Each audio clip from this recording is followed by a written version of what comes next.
Good evening, everybody. I think we're live. I think it's that time again, isn't it? It's better. Now I've got a light in front of me. Oh, my goodness. Dazzled. Thanks, Lids. Right, my daughter is ready. We've got her computer is ready with all the questions already on it. And so we've got 6 rounds tonight of interesting trivia to keep you all going. The wife and I have had a week cycling over in Worcester, which has been fantastic. And it's given us a good break. The legs are hurting a little bit, but never mind. The beer was very good and the company was excellent, so we've had a great time. Now then, let me just quickly go through last week's results and how everybody fared. I know not everybody's online yet to hear their results from last week, but we had a tie for first place last week. And it was right at the top of the marks. We had split the difference. We had the teasers. And we had the Rugby Club of Rotary, all managing a fantastic 61 points to share the spoils on first place last week. In second place, all on their own, we had Team UK USA with a fantastic 60 points. And I see Lisa's just put online, she's put Team UK USA reporting for duty. A lovely 84 degrees, 29 degrees centigrade today. We're not suffering as much as the Midwest. Well, no, that sounds a fantastic temperature. I could just about manage 84 degrees quite happily, Lisa. In fact, anything up to about 90 is fine with me, but it's not everybody's cup of tea. Now, as you can see, I'm on a fairly dark beer tonight. I'm starting off with a plum porter from Titanic, an excellent beer.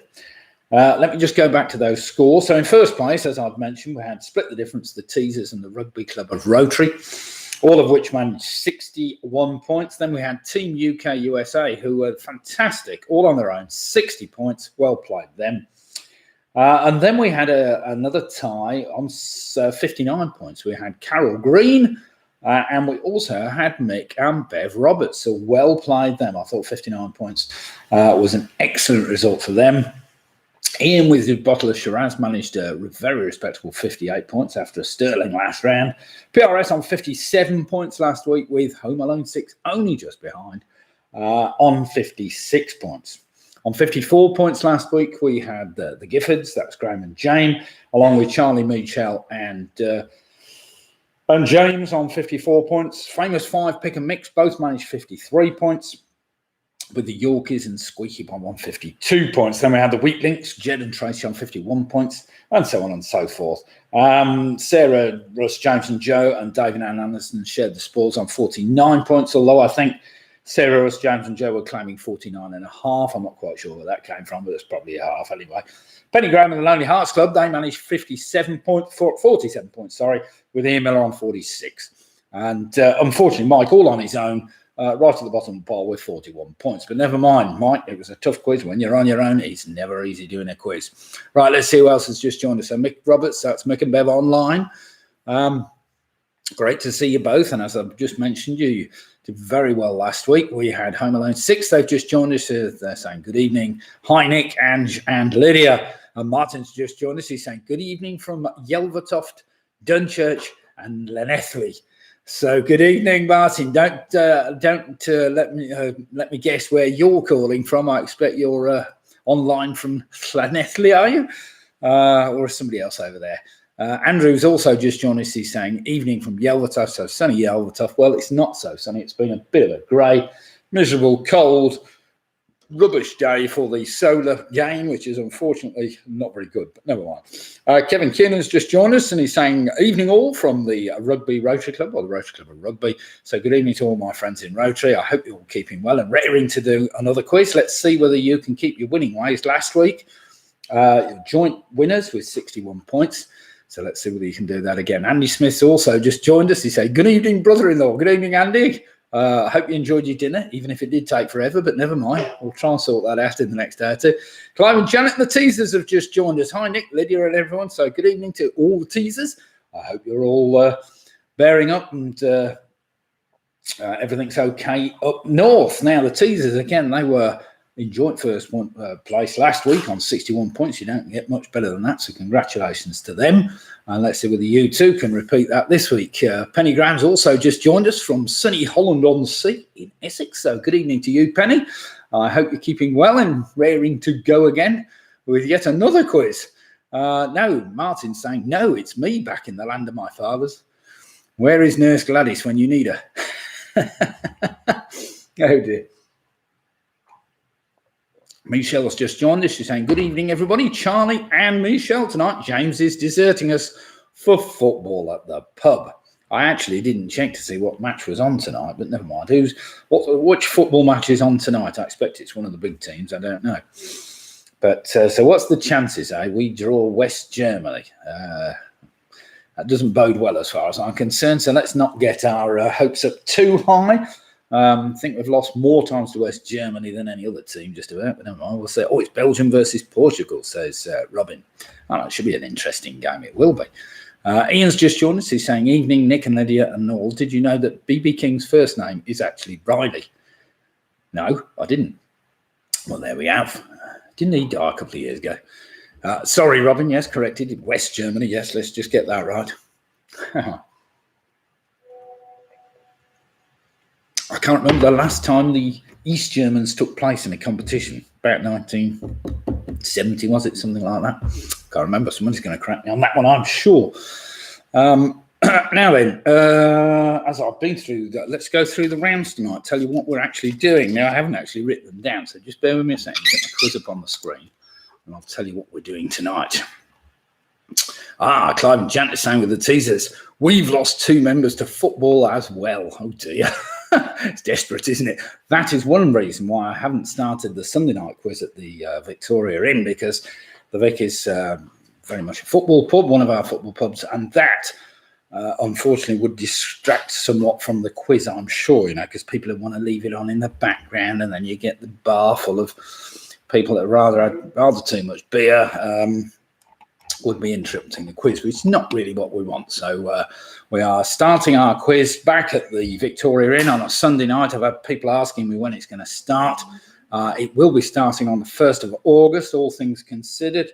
Let's just hope that Boris manages to get those remaining regulations and restrictions out of the way by that time.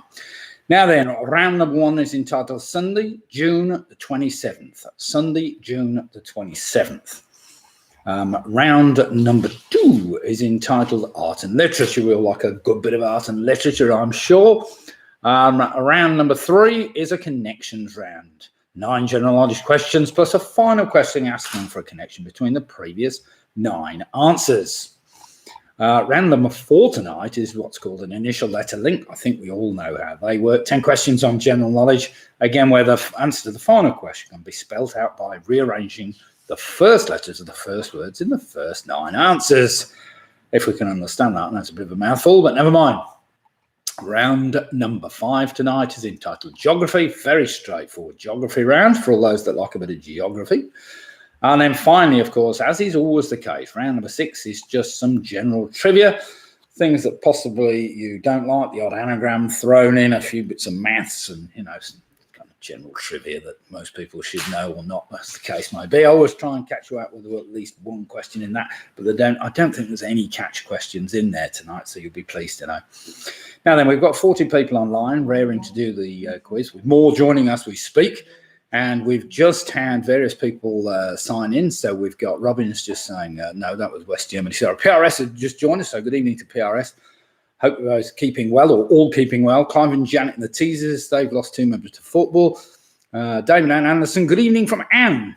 Dave, Ilya Maisie. Oh, fantastic. Our full team tonight then. Carol Green's also just joined us. Cornish Tyke here. Well, unfortunately, Carol, you'll be pleased to know there is no round on Cornwall tonight. But never mind, we'll look at doing a different round another week. Mike Yates, evening all. Good evening, Mike. I hope you're keeping well. Raring to go tonight. And Ian's just saying good evening, Nick and Lydia. Ian Miller says, wife's been in my drawers again, but she's only got my pen. That was close. Oh dear, oh dear, oh dear.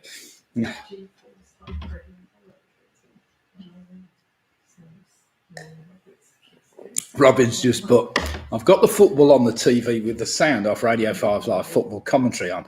It's a few seconds ahead of the TV, so if a goal scored, I can look up and see it. And I'm listening to you. That's very clever. Because normally when I never forget in the pub when they started trying to use one of the major internet providers, I don't know whether it was Sky or somebody, tried broadcasting live games via the internet. And of course, goals were being scored before people had actually seen it happen on the telly, and it was a bit of a disaster as far as I'm concerned. How the hell they're ever going to get around that, I don't know. I'm sure they will eventually, but there we have it. Jed and Tracy have just joined us, checking in, and Jed checking football at the same time. Pick and Mix have just joined us, so good evening, Pick and Mix. I hope you're all well. Carol Green, just for you, Pick and Mix, if you're interested, the quiz at the Victoria Inn will be starting Sunday, the 1st of August. Sunday, the 1st of August, and pencil that in for your diaries, even if you just come for the first week. It's going to be some fun. We'll have 9 rounds of very exciting things, including some music, of course, which I haven't been able to do whilst we've been doing the quiz online. But never mind, Carol's just saying, cannot stand watching Ronaldo. So easy to be here. Oh, Chris has just said good evening, Nick and Lydia, and Sarah's just joined us saying evening, Nick. We don't have we don't have O tonight, so don't expect too much from us. Oh dear. Never mind, I'm sure it'll be fine, Sarah. I'll see whether there's plenty of chemistry questions for you tonight. I think of one at least, so it might be all right. Right then, what is the time? We've got 4 minutes to go, so without any further ado, a little bit more drivelling, let me just go through the last week's winners. I know I've already mentioned them worse. In first place last week, and the teams to beat this week were Split the Difference, the Teasers, and the Rugby Club of Rotary. Or the Rotary Club of Rugby, yeah. Rugby Rotary Club. 61 points, fantastic scores. Team UK USA, they want to go one better tonight. They scored 60 points, which was fantastic. And they're enjoying or basking in very high temperatures today and enjoying the sun, I'm sure. Much better than it is here. Mick and Bev Roberts and Carol Green managed a fantastic 59 points last week, with Ian and his bottle of Shiraz close behind on 58. PRS, I think they've been leading most of the evening and then just fluffed up a couple of questions on the last round, dropping them to 57 points, but still very respectable. And they were hotly pursued by Home Alone 6, who managed 56 points. Then we had a plethora of teams. We had Graham, Jane, Gifford, Michelle, Charlie and James on 54 points. We had Pick and Mix and the Famous 5 on 53 points. We had Squeaky Bob and the Yorkies and Linda on 52 points. We had Jed, Tracy and the Wheat Links all on 51 points. Then we had David and Anderson, Sarah, Russ, James and Joe on 49 points, with the Lonely Hearts Club and Penny Graham on 47. Ian Miller was on 46, and poor old Mike, he was down on 41. Now, there were a couple of other teams that didn't score particularly well, but they didn't put their scores down. So I don't think you will ask, Mike, because I had 1 or 2 teams. Tell me about that now then. Carol's just joined us. She said, Czech Republic affected by tornadoes. Oh, great. That's all you need. Georgia Lambert, hello from the Yorkies and Linda. So good evening to you, Georgia. Hope all is well with you and Rory. And raring to go as usual. Should be a strong team again with Linda tonight. So let's see how we fare. Now then, we have just a minute or so left. We've got 49 people online now. Pinky and Perky have just joined us. So Pinky and Perky said, here tonight. Sorry we missed you last week. Never mind, Pinky and Perky. It's great to see you back. And thanks for coming and joining us tonight. Let me just run through the rounds quickly. So round number 1 tonight is entitled Sunday, June the 27th, where we use the initial letters of the word Sunday and the letters from the word June, followed by the 2 numbers 2 and 7, followed by the T and the H. That will give us 14 possible answers in round number 1. Round number 2 is entitled Art and Literature. It's a bit highbrow, this quiz, for some people, but never mind. Round number 3 will be entitled Connections. 9 questions. They're all general knowledge, plus a final question asking for a connection between the previous 9 answers. Round number 4 is entitled Initial Letter Link. There we have 10 general knowledge questions where the answer to the final question can be spelt out by rearranging the first letters of the first words in the first 9 answers.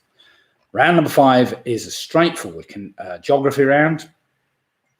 And round number 6 will just be some general trivia to keep you going. So there we have it. Now, we've got 50 teams online at the moment, or 50 people at least watching me in some way on some device or whatever else. So without further ado, let's get cracking on with this quiz. Round number 1, as I'd mentioned, entitled Sunday, June 27th, Sunday, June 27th. I'll talk you through it as we go. So question number 1, here we go, starting with the letter S. According to the book of Genesis, what were the names of the 2 ancient cities of the plain that were destroyed by fire from heaven due to the wickedness of their inhabitants? Good evening, Squeaky Bob. Great to see you.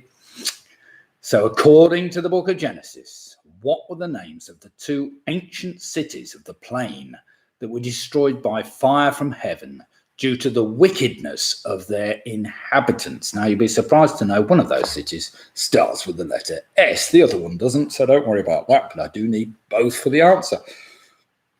Of course, if you know one, you'll know the other. I trust you've all had your Bibles out this week, been testing yourselves on Genesis. Question number 2. Commissioned by the BBC and first broadcast in 1954, what is the title of the radio play that chronicles a day in the life of a small Welsh village of Lerigub? There's a good one. Well, it's obviously a fictional name, but never mind. So commissioned by the BBC and first broadcast in 1954, what is the title of the radio play that chronicles a day in the life of the small Welsh village of Lerigub? Lerigub. I even went to pronunciation school for that one, so I hope that's all right, but never mind. I'm sure Martin Davis and Andrew are probably shouting at me as we speak.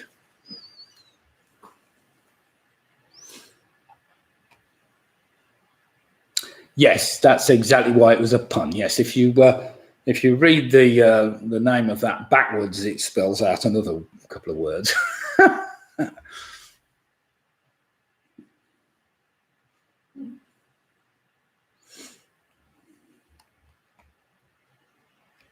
Okay, for those that can't read it backwards, it's bugger all backwards. Yes, okay.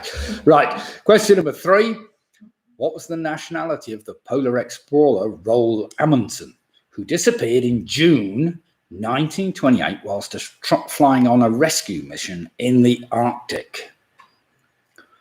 So question number 3, what was the nationality of the polar explorer Roald Amundsen, who disappeared in June 1928 whilst flying on a rescue mission in the Arctic?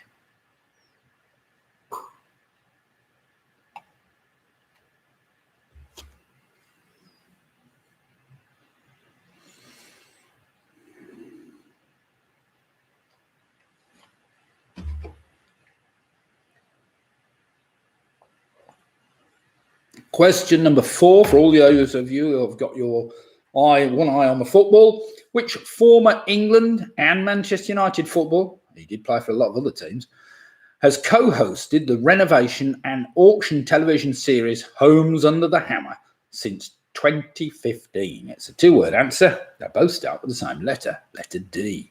So which former England and Manchester United footballer has co-hosted the renovation and auction television series Homes Under the Hammer since 2015?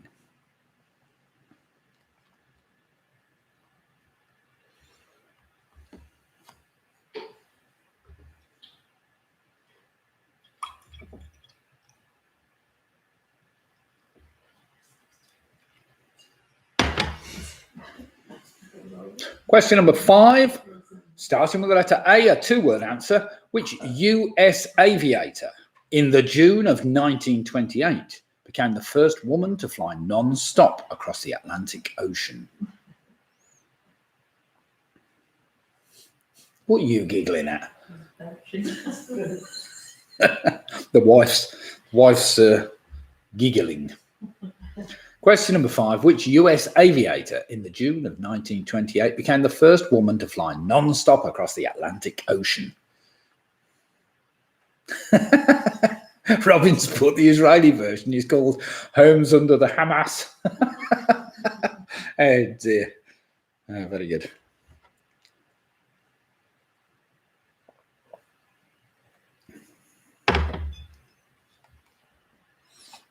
Question number 6, starting with the letter Y, which makes this fairly straightforward.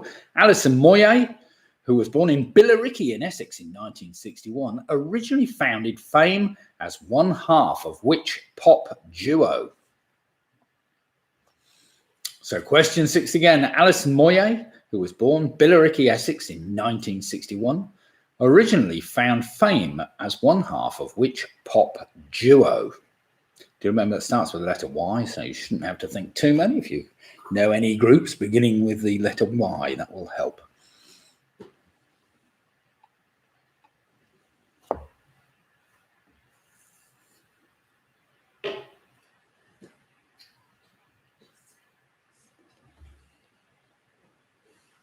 Question number 7. Which famous 17-year-old French military leader defeated the main English army under Sir John Fastolfe at the Battle of Partey on this day in 1429? Do you remember that starts with the letter J? Starts with the letter J. Just to make it a bit easier for you, so which famous 17-year-old French military leader defeated the main English army under Sir John Fastolfe at the Battle of Partey on this day in 1429? There was a couple of pronunciations I had to practice for that one. I've probably still got it wrong, but never mind.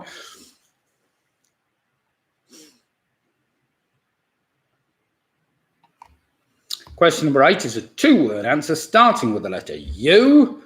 Also the name of an underground station on the District line. What is an area of East London Borough of Newham, the boundary between West Ham and East Ham? So question number 8, a 2-word answer. Also the name of an underground station on the District line. What is an area of East London Borough of Newham, the boundary between West Ham and East Ham?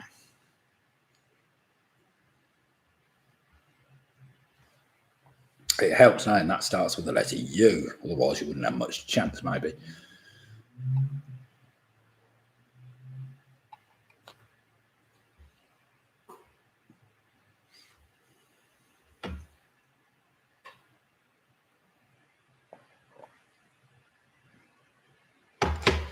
I don't know how many of you have been getting out a little bit over the last few weeks since lockdowns eased a little bit, but the wife and I were in Worcester cycling this week. We had a great time.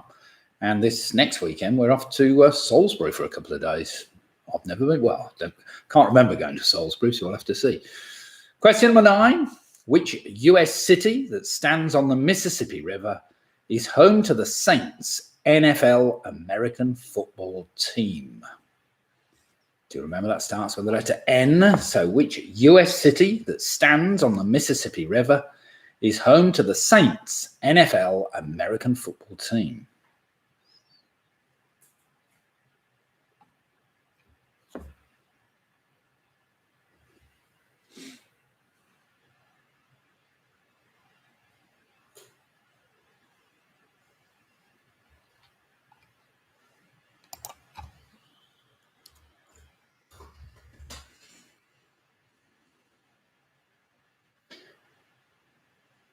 Question number 10. Don't eat at Zizzy. They had a Zizzy in Worcester, actually. And as I went past it, I thought, might avoid that one. We'll see. Question number 10. Which dessert consists of a rough mixture of whipped cream and pieces of meringue and fruit, typically strawberries? So question number 10, which dessert consists of a rough mixture of whipped cream and pieces of meringue and fruit, typically strawberries?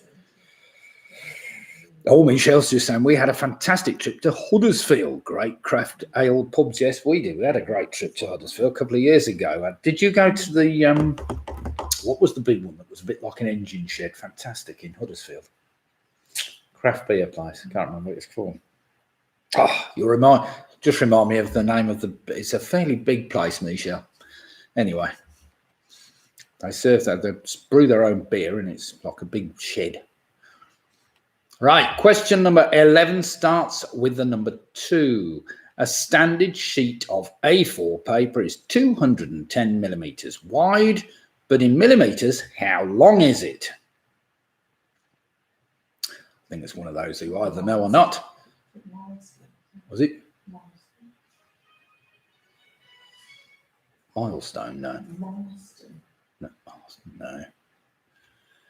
Question number 11 again. A standard sheet of A4 paper is 210 millimeters wide, but in millimeters, how long is it? Martin's just saying, also, Nick, if you see a discarded perfume bottle, leave it to be. Magic Rock, that's who it was, sorry. Magic Rock. Yes, Rat and Ratchet or Magic Rock. Yes, we went to the Magic Rock place. I remember that quite well, Misha. In fact, we had a bus trip up there a few years ago from the pub to Huddersfield, and we did we went along the railway and back to the station bars, which was very exciting. Right, question number 12. Starting with the number 7, measured in degrees, what is the sum of the internal angles of any simple non-self-intersecting hexagon? So question number 12, measured in degrees, what is the sum of the internal angles of any simple non-self-intersecting hexagon?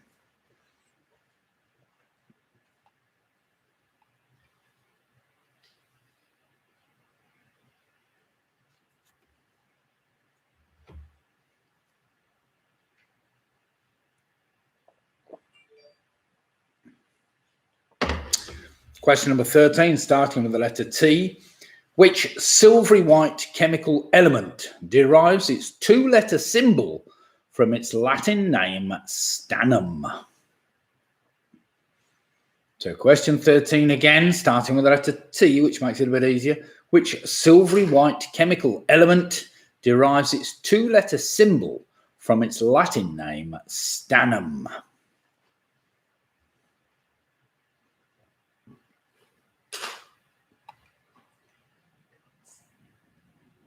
And finally, question 14 in this starter round.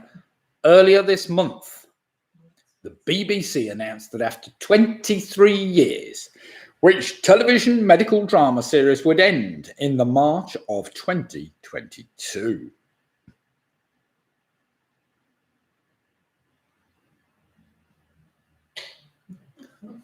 What's he put? The wife's got Legends of Glastonbury on. I've got headphones on, getting excuses in early.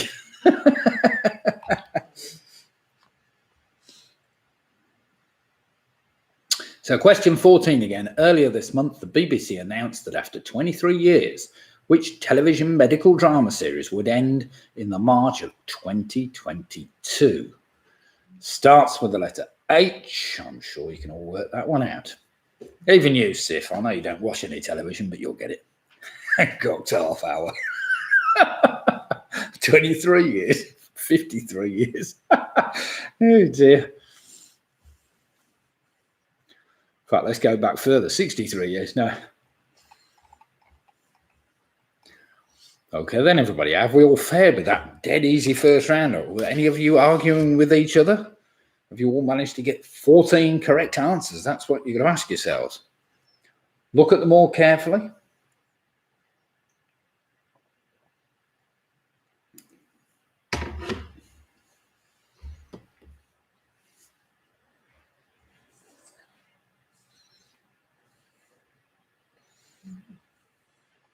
Okay then, everybody, let's do some marking after round 1. I'm sure you've all got answers down now. So pencils down, pens down, or whatever, books down. And let's do some marking after round 1, see how we've done. So according to the book of Genesis, 2 ancient cities that were destroyed were Sodom and Gomorrah. Sodom and Gomorrah. Number 2, commissioned by the BBC. The Chronicles, the play that chronicled the day in the life of a small Welsh village, of course, was Under Milk Wood. Number 3, I was after, of course, he was Norwegian. Number 4 was Dion Dublin. Dion Dublin, we call him Donkey Dublin when he missed all the time, but never mind. The US aviator we were after was Amelia Earhart. Number 6 was Yazoo, also known as Yaz. Number 7, I was after Joan of Arc, of course. She was that famous 17-year-old. Number 8, I was after Upton Park. Upton Park. Number 9 was from New Orleans. Number 10 is better known as Neat Mess. Number 11, the standard length of a sheet of A4 is 297 millimeters, 210 wide, 297 millimeters long. That's kind of standard quiz question, one I'm sure needs to be put into memory. Internal angles of a hexagon are 720 degrees. The silvery white chemical element, which derives its two-letter symbol from its Latin name stannum, SN, is tin. And final number 14 was Holby City, of course, Holby City. Not Hancock's half hour that some might have put down, but never mind. So well done if you got that little lot right. I'm not sure who's going to be first in with some scores, but let's see how you've all fared after round one. Exciting round. I'm expecting plenty of teams with near full marks. So we've got Ian Miller off with the 12. We've got Sarah, Russ, James and Joe on 12 points. We've got the weak links and Andrew Lewis putting the score in straight away, 14 points. Georgie, Lambert and Yorkies, 11 points. Michelle, Charlie and James on 12. Oh, no, one of them's missing. Is it James that's down the pub, probably? 12 points. Pink and Perkin, 14 points. Boom. Mike Yates, 14 points. Boom. David Anderson on 11. Piaris are on 13. We've got Clive, Janet, the Teasers on 13. Anthony Ridgway is back to the team Ridgway. Well done, Anthony and the gang. 12 points. Split difference on 13. Graham and Jane given 14 points. Pick and Mix are on 12. Home Alone 6 are on 13. Squeaky Bobber on 12. We've got Carol Green on 13. The Stannery is in Cornwall, of course it is. All the tin mines, I suppose, yes. Kevin Kiernan, Rugby Road Club, 14 points. Penny Graham's on 10. So well done, everybody. Now, it looks like last week's joint winners split the difference. And the Teasers have both dropped a point in the first round with Rugby Road Club at a full 14 points. So well done them. Team UK, USA, they're also on 13 points. So well played, everybody, in that first round. Mick Robert, Macon Bev, 13 points. Wonder which one caught you out. I don't know. Maybe it was the measurement of the paper, I suppose. I don't know. Anyway. Right, round number 2 is entitled Art and Literature, a bit highbrow this round. So if you're not interested in art and literature, put your pens away and just watch the football for a minute. Anyway, no, that's not the case. Everybody will know these, I'm sure. So here we go then. Question number 1. The dates are important, so listen. Published in October 2018, 7 months after his death. Brief answers to the big questions was which famous person's final book?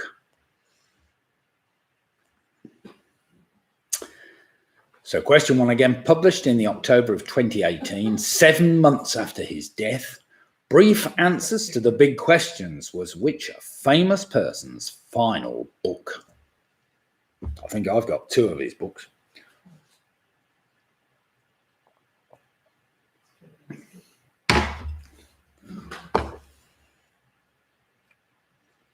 Question number 2. What is the name of the theatre in Moscow that is home to the world's largest ballet company? Very famous indeed. So question number 2, what is the name of the theatre in Moscow that is home to the world's largest ballet company?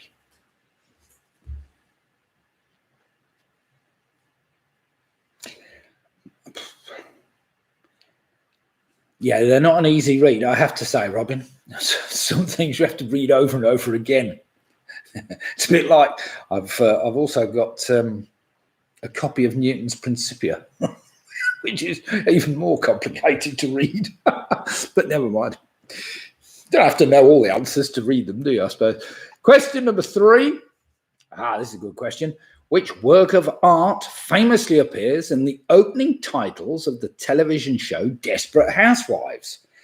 Painted by Grant Wood, it is one of the most recognizable portraits of the 20th century and can be found at the Art Institute of Chicago.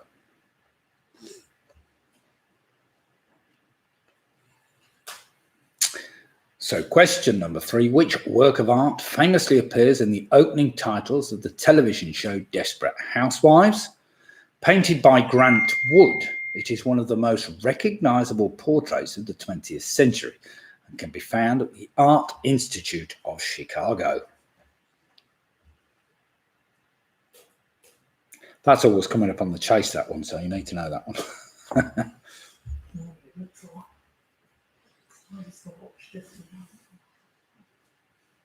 Question number 4. The original Speaker's Corner is located in the corner, we've put corner in there twice, Lids, of which London park? So question number 4. The original Speaker's Corner is located in the corner of which London park?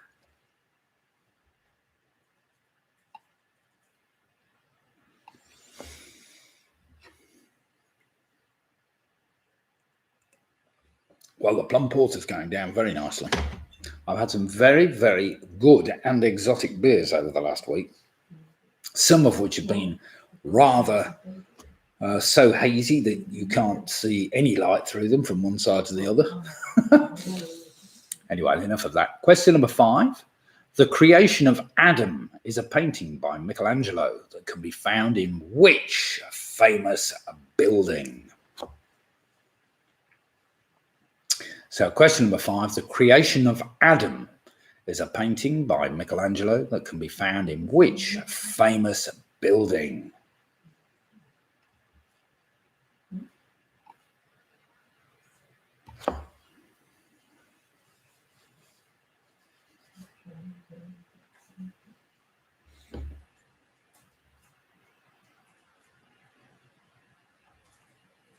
Question number 6 doesn't take too much thinking about. Write your first, or argue your first whatever down. Here we go. Question number 6. The ancient Greek poem, the Iliad, is set during which war? So question number 6. The ancient Greek poem, the Iliad, is set during which war?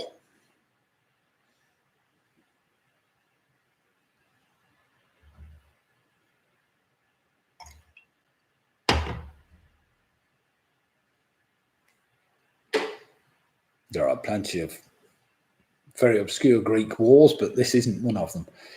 Very well known. Get your answer straight down. So question number 7. Again, this shouldn't be too testing. In 2019, a gun was sold at auction for over 160,000 euros. That is thought to have been the gun used in 1890 by which famous artist to shoot and kill himself?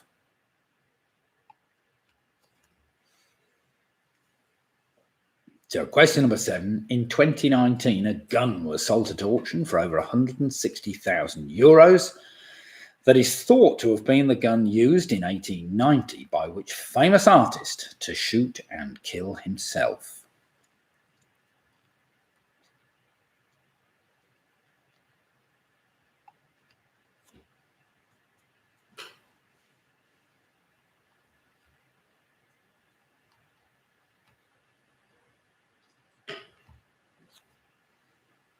Question number 8. I'm sure we all went to school and were taught this at one time in our school. According to the Oxford Handbook of Commercial Correspondence, if you begin a letter with "Dear Sir" or "Madam," how should you end it? I'll give you the choice. Is it yours faithfully, yours truly, or yours sincerely? So question 8 again. According to the Oxford Handbook of Commercial Correspondence, whatever that is, if you begin a letter with "Dear Sir" or "Madam," how should you end it? I'll give you the choice. Is it yours faithfully, yours truly, or yours sincerely?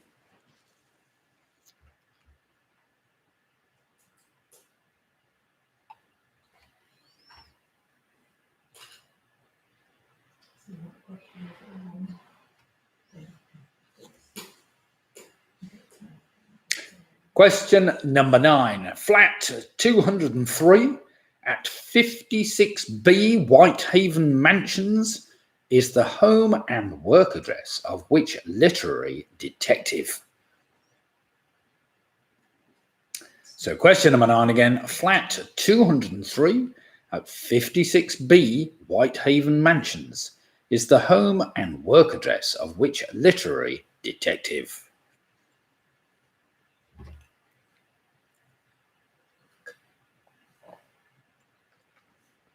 And there you were thinking this was going to be a difficult round. Very straightforward.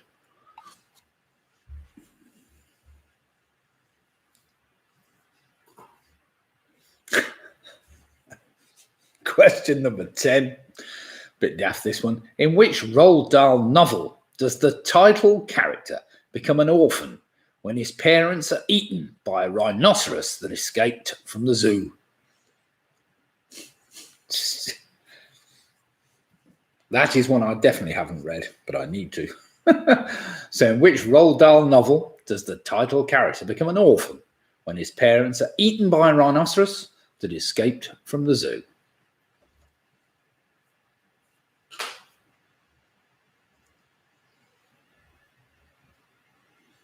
And there we have it. There's 10 questions. Some on art, some on literature. Decent cross-section to keep you going. And 1 or 2 on a bit more random subjects, but never mind.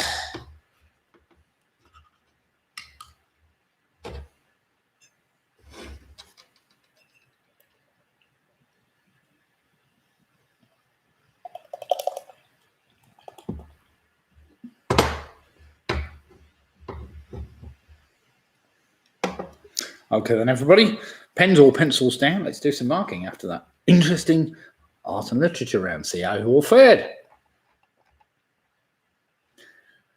We started off number 1, published in October of 2018. Brief answers to the big questions. The final book of Stephen Hawking. Number 2, the name of the Moscow theatre, of course, is the Bolshoi. Number 3, that famous piece of art is known as American Gothic. American Gothic. Number 4 was Hyde Park. Number 5, the creation of Adam can be seen. It's on the ceiling, of course, of the Sistine Chapel. Sistine Chapel I was after. Number 6 was the Trojan War. Number 7, of course, was Vincent van Gogh that shot himself. Number 8, you should finish your letter, yours faithfully. Number 9, a flat 203 at 56B White House Mansions is the home and work address of Hercule Poirot. And final number 10, I was after James and the Giant Peach. James and the Giant Peach. So well done if you got that little lot. Not sure as I got the last one because I've never read it, but never mind.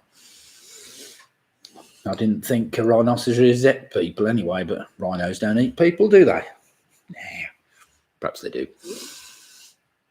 Right then, everybody, let's have some scores in. So we have the Rugby Rotary Club. They have not dropped a point yet. 24 points. We got Georgie, Rory, and the Yorkies. All, of course, literature students. They're on 20 points. Ian Miller's also on 20 points. We got Michelle and Charlie, I think, tonight on 22 points. Pinky and Perky, 23 points.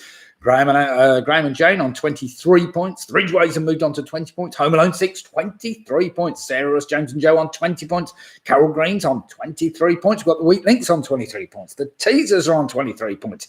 Mike Yates is on 23 points. Pick a Mixer on 21. David and Anderson, along with Ilian Maisie, are on 19 points. We've got Jed and Tracy on 20 points. Team UK, USA on 22 points. PRS have moved on to 23 points. We've got Penny Graham on 18. Squeaky Bob have moved on to 21. We've split the difference on 23 points. So we've got numerous teams on 23 points. So well played, everybody there. One team still in the lead. We've got the Rugby Rotary Club on a fantastic 24 points. Now, round number 3 is a connections round. We've got 9 general knowledge questions plus a final question asking for a connection between the previous 9 answers. Let's see how much of a smart ass you are, see whether you can get the connection before we get to the end. So here we go then. Question number 1. In American football, what is the name given to the annual championship game of the National Football League? So question number 1. In American football, what is the name given to the annual championship game of the National Football League?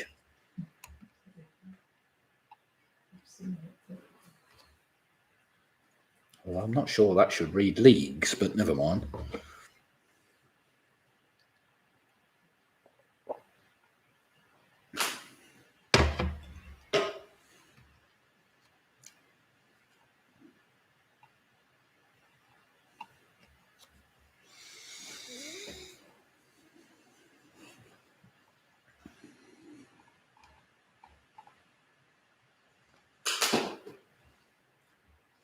You're right, Hillary, I haven't.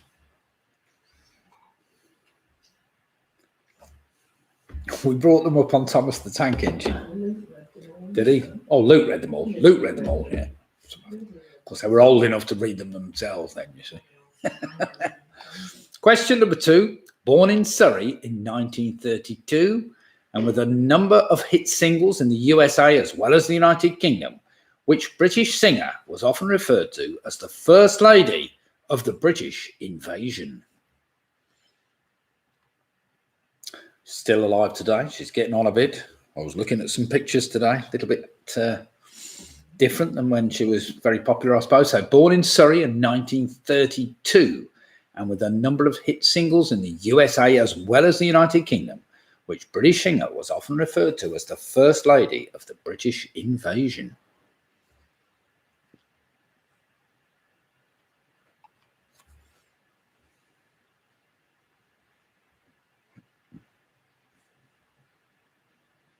Question number 3. I'm sure we've had this question before in a slightly different format, but I'm sure most people of my age should get this one.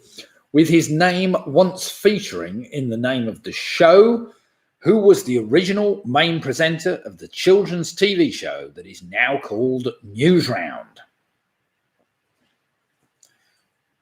So question 3 again. With his name once appearing in the name of the show, who was the original main presenter of the children's TV show that is now called Newsround?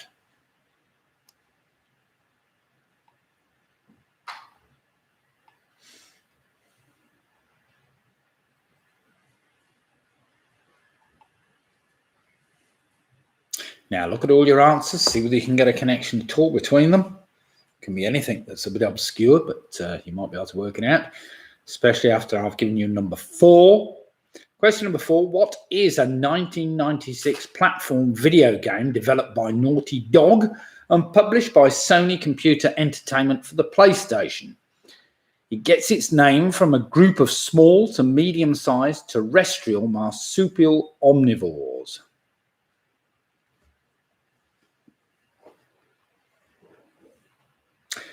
So I hope you all know your marsupial omnivores. So what is a 1996 platform video game developed by Naughty Dog and published by Sony Computer Entertainment for the PlayStation? It gets its name from a group of small to medium-sized terrestrial marsupial omnivores. Now, if you didn't get that, don't worry too much, because you might be able to work it out once you've got your link. That's if you can work the link out, of course.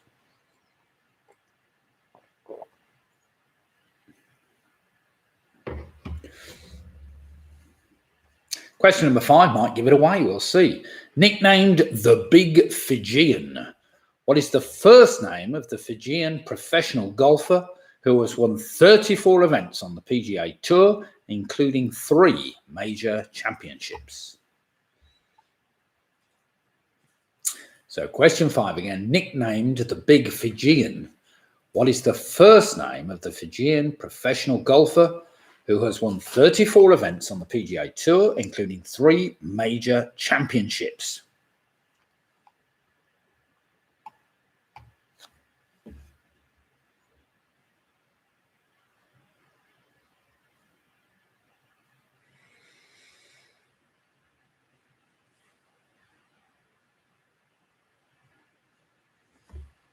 Question number 6, you just now got a bit of French for this one.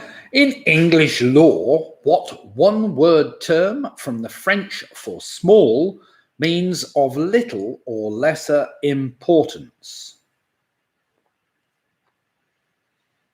So question 6 again. In English law, what one-word term from the French for small means of little or lesser importance?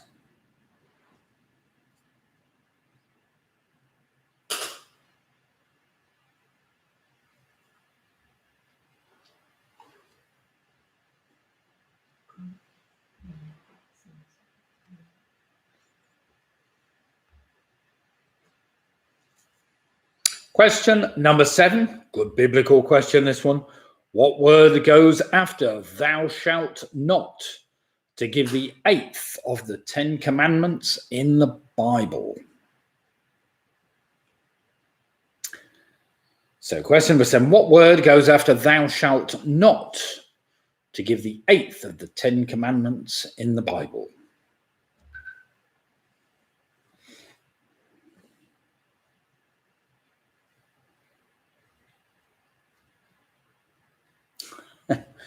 Thou shalt not covet my neighbour's donkey. It's a one-word answer I'm after.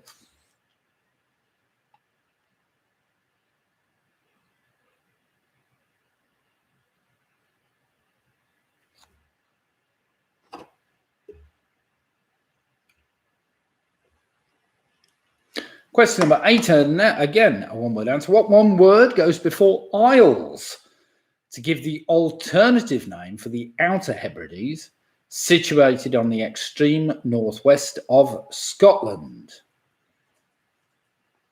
So question 8 again. What one word goes before Isles to give the alternative name for the Outer Hebrides, which are situated on the extreme northwest of Scotland?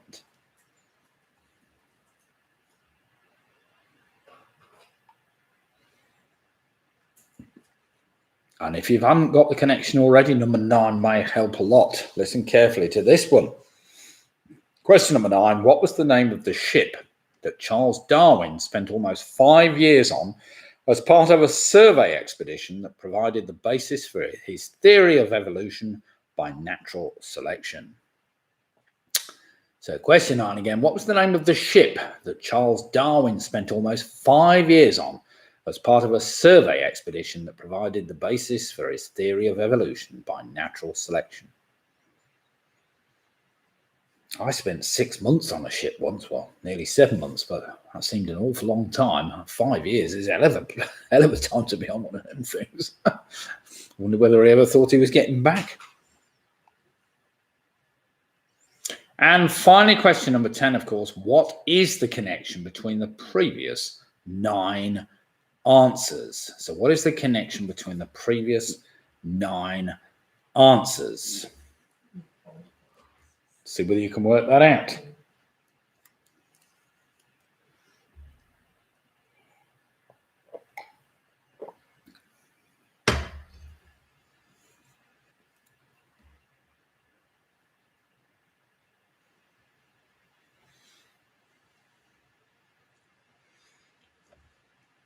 Right then, everybody, I made a decision on the Wednesday quiz. We're going to do one final Wednesday quiz, which will be this Wednesday. This coming Wednesday, sorry. That is basically because we are starting a new quiz at the Alexandra Arms on a Thursday night, which will start a week on Thursday. So any teams that would like to come along to the Alexandra Arms, this quiz won't be run by me. It's going to be run by one of the Starkey brothers, Kevin Starkey, who was a good laugh. I have to say it will be an 8 for 8:30 start. Teams of up to 6 at the moment, obviously under current restrictions and the number of people that can sit at a table, but that may change. I've always found in quizzes, it doesn't matter how many people you got in your team, you still can't get the right answer all the time. So do come and join us. You're more than welcome. That is a week on Thursday at the Alexandra Arms, 8 for 8:30. It's well worth getting the table booked so that we know who's coming or who's not coming. So do feel free to come and join us. Other than that, the Sunday night quiz I will be carrying on with until the end of July.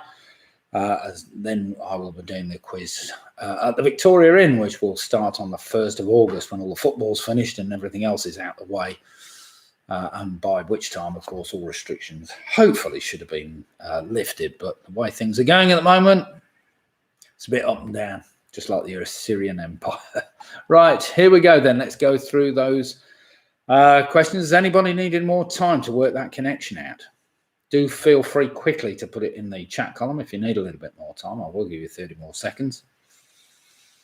If not, we'll go on and do some marking.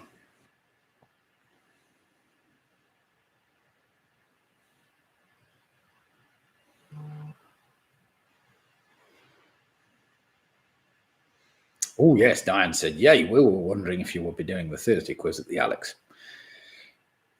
Well, yeah, I'm going to come and take part, actually, Diane. Kevin Stark is going to do it for me.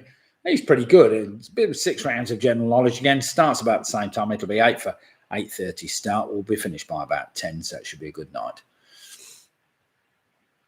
Carmen Janet teases I need a little bit more time. And Carol Green saying she needs forever. Come on, Carol, look carefully at all your answers. Just look carefully.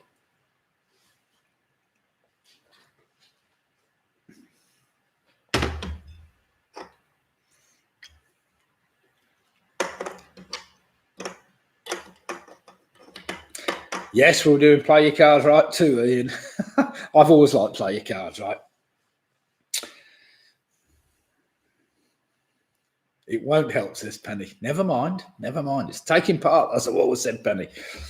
You learn something every day. It's difficult with connections because you're not quite sure what the hell the quizmaster's after, if you know what I mean. And if I give the clue away, it'll knacker the whole thing. So, right then, everybody, I think it's probably time. Pencils down, and we'll just go through the answers. See how we've done with the answers, because even if you didn't get the connection, you might still have got a good 8 or 9 anyway. So let's go through the answers. So in American football, the name given to the annual championship game at the National Football League is called the Super Bowl, of course, the Super Bowl. Number 2, that British singer I was after, known as the First Lady of the British Invasion, was better known as Petula Clark. Petula Clark. I think she was 88 at the moment, currently. Just for those, I had a look on Wikipedia earlier. I think it's 88 years. Number 3, I was after John Craven. Of course, it was John Craven's news round. It was better known as in the early days. Number 4, that PlayStation game was called Crash Bandicoot. Crash Bandicoot. Well done if you got that. Bandicoots, of course, are these small group of terrestrial marsupial omnivores, apparently. Number 5, his first name was VJ, as in VJ Singh. Number 6, petite, of course. Petite was what I wanted, the French for small, as in petite larceny, petite jury, or petite treason, apparently. Number 7, the word that goes after thou shalt not, to give the 8th of the 10 commandments, is thou shalt not steal. Number 8, what one word goes before Isles, that's better known as the Western Isles or the Outer Hebrides. The 2 options there, one of which I gave you. Number 9 was HMS Beagle, of course, that Charles Darwin spent 5 years on, apparently. And, of course, the connection is birds. If you take the last letters of each of the answers, you will get owl, lark, raven, coot, jay, tit, teal, tern, and eagle. So if you enter your birds, you should have spotted a bird name at the end of each of those answers. So well done if you got that. Right then, Rugby Roach look very keen tonight. Straight in with their score, 34 points. They've yet to drop a point. Now look at that. Fantastic. Georgie Lambert and the Yorkies, they've moved on to 28, along with Linda. Michelle and Charlie on 31 points. We've got the Teasers, 33 points. The Giffords, Graham and Jane, 33 points. David and Aniston moved on to 27, along with Ian Miller on 27. The Weaklings are on 31 points. Anthony, Paul and Trish are on 30 points. Carol saying you are. Sorry. Squeaky Bob on 29. PRS 33 points. Sarah, Russ, James and Joe, although one of them's missing tonight, I think anyway, on fantastic 27 points. We've got Lisa, Team UK USA, 32 points. Carol Green's on 32 points. Home Alone 6 have moved on to 31. Pinky Purse said crashed and turned. Crashed and turned. 28 points. Jed and Tracy have moved on to 26 with Mick Roberts moving on to 30. Penny Graham's on 25. Pick and Mix have moved on to 30. Any more scores to come in before we go into the initial letter link? Now then, I will explain the initial letter link. We've got 10 questions. They're all general knowledge, where the answer to the final question can be spelt out by rearranging the first letters of the first words in the first 9 answers. Oh, Chris is playing. Nice to see you, Chris. 28 points. Well played. Mike Yates is on a very respectable 30 points. Nothing wrong with that at all. Right then, everybody. Question number 1. This is an initial letter link. The Caribbean countries Dominica and the Dominican Republic were both named after the Latin name for which day of the week? So question number 1, the Caribbean countries Dominica and the Dominican Republic were both named after the Latin name for which day of the week?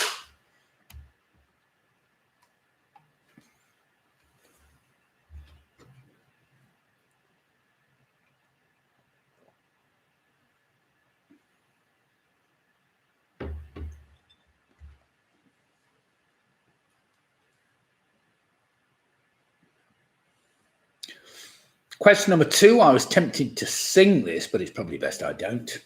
In the nursery rhyme, Oranges and Lemons, the bells of where say, when will you pay me? When will you pay me? Said the bells of. So in the nursery rhyme, Oranges and Lemons, the bells of where say, when will you pay me?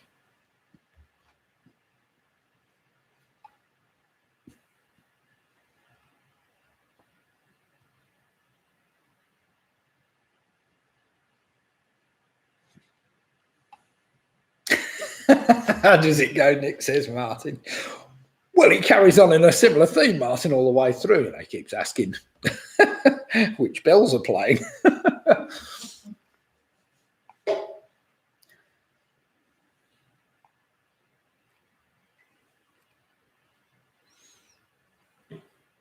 Question number 3.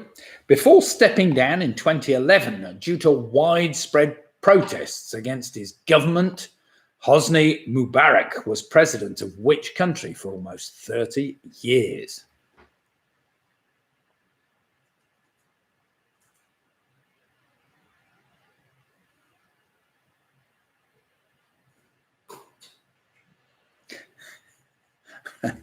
Roy's just put, hey Nick, did you hear about the guy whose wife left him after throwing away his top hat, deck of cards and wand? By then the magic had gone. Oh dear. Ian's put not Hancock then. Oh dear. So before stepping down in 2011, it would have been 2021, obviously. Due to widespread protests against his government, Hosni Mubarak was president of which country for almost 30 years? Question number 4, listen carefully. Not for ophidophobics. Which 2006 film briefly had its working title changed, but was changed back when its main star said that reading the original title was the only reason he took the job in the first place?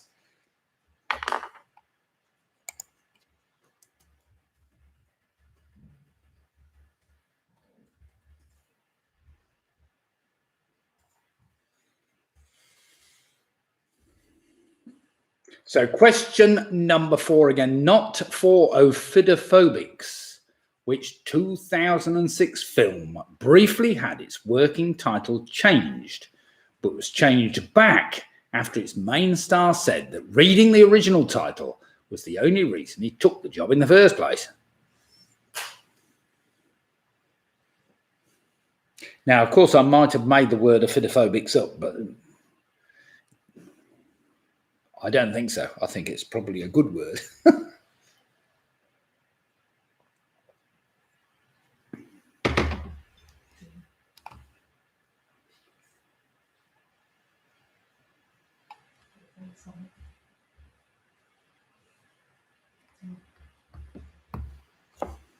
Question number 5 is one I think Sarah and Russ got wrong last week because they put the wrong word down. This week they get it right, I'm sure. Question number 5. What name for a speech or piece of writing that praises someone or something highly, especially as a tribute to someone who has just died, comes from an ancient Greek term meaning praise? It's just a one-word answer I'm after. So what name for a speech or piece of writing that praises someone or something highly, especially as a tribute to someone who has just died, comes from an ancient Greek term meaning praise?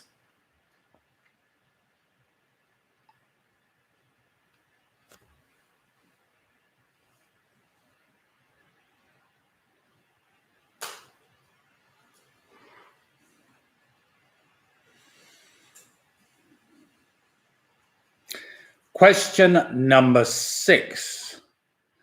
You might not get this, but the connection, the initial letter link might help you with this one if you've got a letter missing. So question number 6, released between 2006 and 2016. The Last Stand, First Class, Days of Future Past, and Apocalypse are all subtitles of films in what series?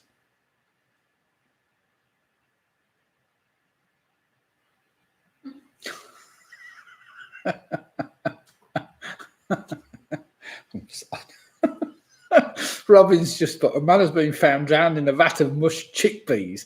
Police have confirmed that it's homicide. There he is. Very clever. So question 6 again, released between 2006 and 2016.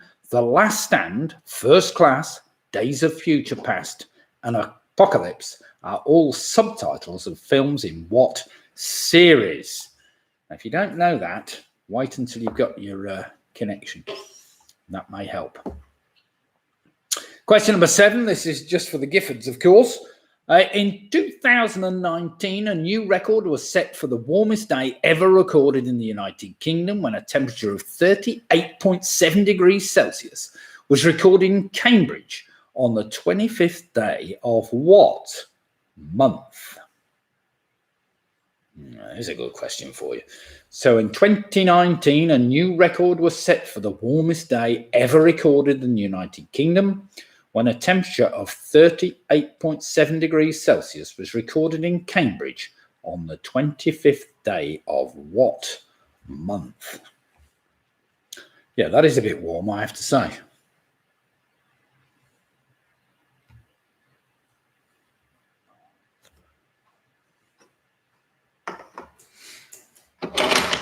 Oh, I'm going to have to try this one, see what this is like.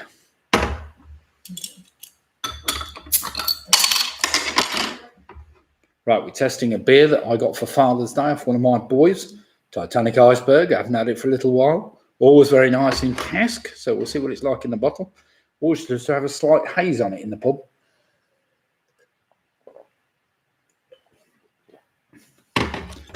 Squeaky Bob. I remember it well. The day I had my stroke.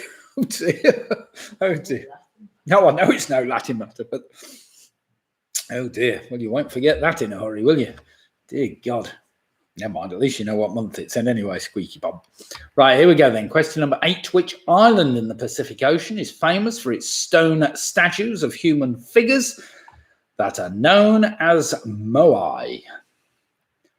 So question number 8, which island in the Pacific Ocean is famous for its stone statues of human figures that are known as moai?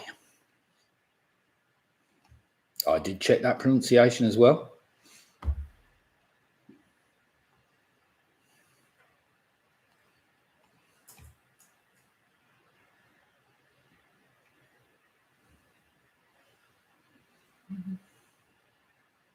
Question number 9, in Formula 1, what colour of flag indicates that there is danger ahead and that overtaking is prohibited?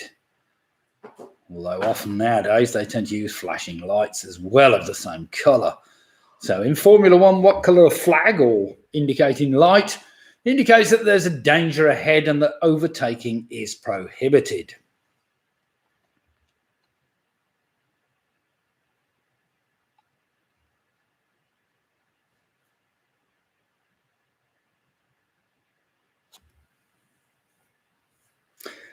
And finally, question number 10. Listen carefully. The first letters of the previous 9 answers can be rearranged to spell the name of which famous person whose surname is also the name of an English county. I do remember only looking for 9-letter answer in total. So the first letters of the previous 9 answers can be rearranged to spell the name of which famous person whose surname is also the name of an English county. It's a 2-word answer. I'm after Christian name and surname. I'll see whether you can work that one out.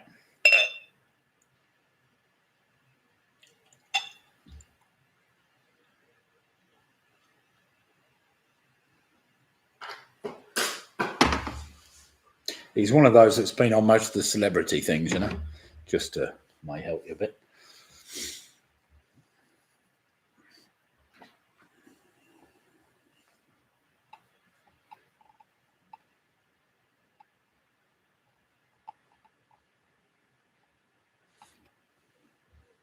Now then, round number 5 will be a geography round tonight. Very straightforward.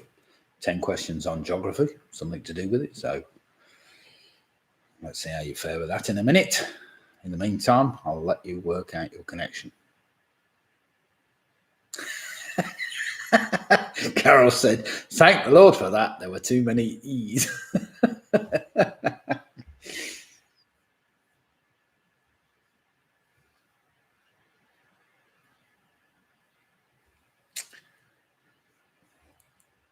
Clearly not going to be Cornwall, is it? Bob Cornwall.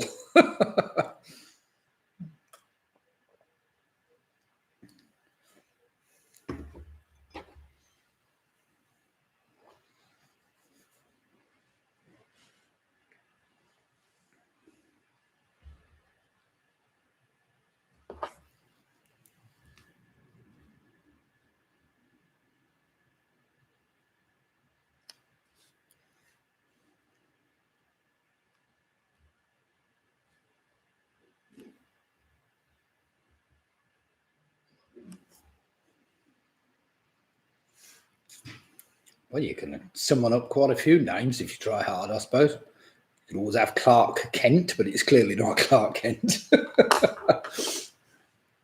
What about John Devon? Famous singer. Everybody knows about him.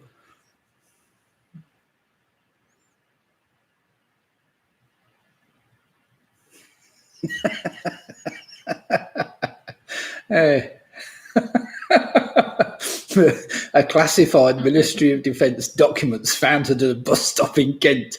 You wait a while for one huge government embarrassment, then two come along at once. Dear God.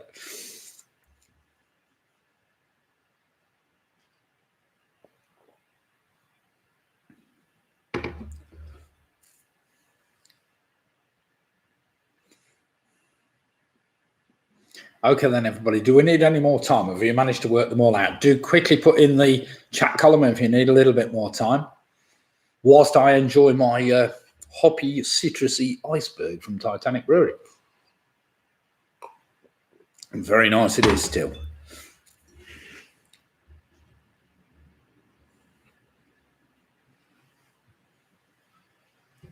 Martin's asked for some time. It's fine, Martin.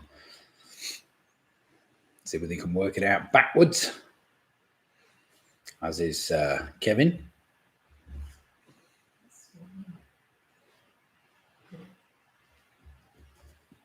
So just to remind everybody, I will be doing next week's Wednesday quiz, but it will be the last one. So do come and join us on Wednesday night if you're free. That's whether we can go out with a bang, some interesting questions, so to speak. But I will be continuing the Sunday night quiz all the way through July. So that's probably another, is it five weeks, something like that, before we eventually start 1st of August at the Victoria Inn. So if you're not likely to be doing anything on a Sunday and you like quizzes, you're more than welcome to come and join us. I normally do very similar types of rounds, but I will also be incorporating 2 music rounds, which I normally do, of about 10 minutes long, and a picture round, of course. And, of course, we go on rather too late for some people, but never mind. No excuse, because some of them haven't got work in the morning anymore.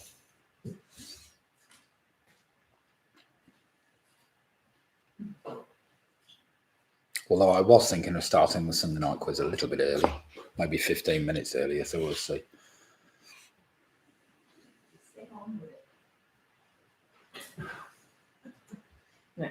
No, people have asked for a bit more time. I'm just waiting.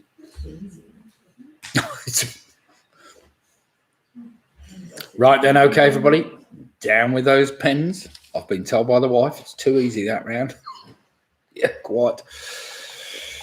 So we will see. Here we go then, everybody, with the answers to the initial letter link. We started off, the Caribbean countries Dominica and Dominican Republic were both named after the Latin name for Sunday. Number 2, in the nursery rhyme Orange and Lemon, the bells of Old Bailey said, "When will you pay me?" said the bells of Old Bailey. Number 3, before stepping down, of course, it was Egypt that Hosni Mubarak was president of. Number 4, not for ophidophobics. I'm not sure that is a word, but never mind. Ophidophobia, of course, is the fear of snakes. Ophidophobics, I presume, was people that, anyway, as an adjective. Snakes on the plane was what I was after. Snakes on a plane. Number 5 is a eulogy. Number 6, which you might have worked out, I'm sure, released between 2006 and 16. The film series were better known as X-Men. Number 7, that new record high temperature was set in July. Number 8, of course, is Easter Island. Number 9, it's a yellow flag or yellow flashing lights now in Formula One. And fine, number 10, the guy I was after was Joey Essex, not John Devon or indeed Clark Kent. It was Joey Essex. So well done if you worked that out. Right then, everybody. Yes, I know, Joey Essex, reality star. Not everybody's cup of tea, but never mind. Right, Georgie, she's saying, so Georgie and Rory and Linda on a fantastic 38 points. So well played, you. We've got PRS on 43 points. Jane and Graham Gifford on 43 points. Sarah, Ross, James and Joe on 36 points. We've got Home Alone 6 on 40 points. Doing very well. Michelle, Charlie on 41 points. David and Anson are on 36. We got Paul, Trish and Anthony on 40 points. The Teasers have moved on to 43 points with split difference on 42. Pick a Mixer on 40. We've got the Weak Links on 37. Carol Green's on 42 points. Ian Miller's moved on to 33 with Mike Yates on 39 points. Team UK, USA on 42. Jed and Tracy are on 36. Squeaky Pop has moved on to 38. I was wrong about the hot stroke weekend. Oops, never mind. Chris Pickard's on 38. Pinky and Berkey, they've moved on to 38 points. Well played them. All right, we got anybody's scores missing? 42 seems to be. So we've got Carol Green, 42, split the difference on 42. Misha and Charlie on 41. We've got Jane and Graham Gifford on 43, and PRS are also on 43 points. Penny Graham's on 31 points, so well played them. I haven't seen the Rugby Roach Club, what are they on? Quickly get your score on Kevin. I've missed it somewhere, but never mind.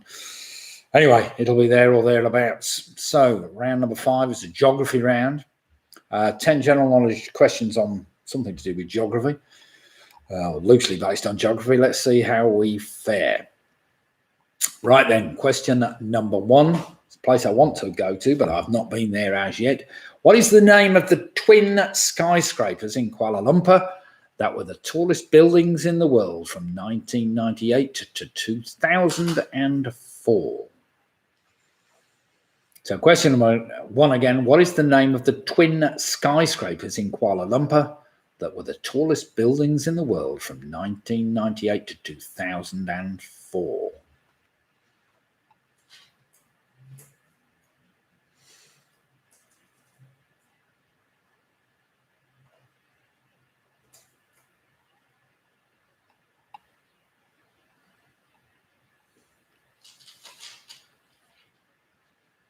Rugby Roach got 42 points. So it's all still very close at the top here. All still very close at the top. Question number 2. John Wayne Airport is a commercial and general aviation airport that is located in which US state? It was associated with this state for some strange reason, but never mind. So John Wayne Airport is a commercial and general aviation airport that is located in which US state?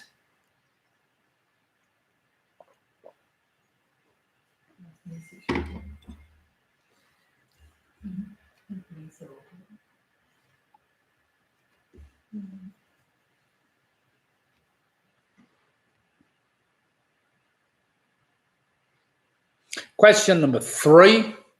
It's a country I've looked at but not been there. What is the only country in the world that is a name ending in Stan that isn't landlocked? So question number 3. What is the only country in the world with a name ending in Stan that isn't landlocked? I'm sure we can all work that one out.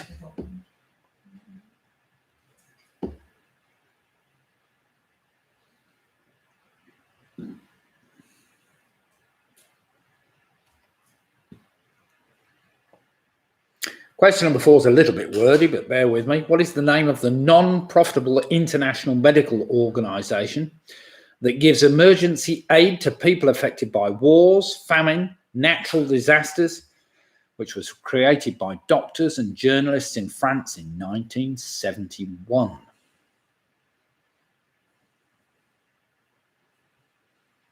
So question 4 again, what is the name of the non-profitable international medical organisation that gives emergency aid to people affected by wars, famine, natural disasters, etc., which was created by doctors and journalists in France in 1971?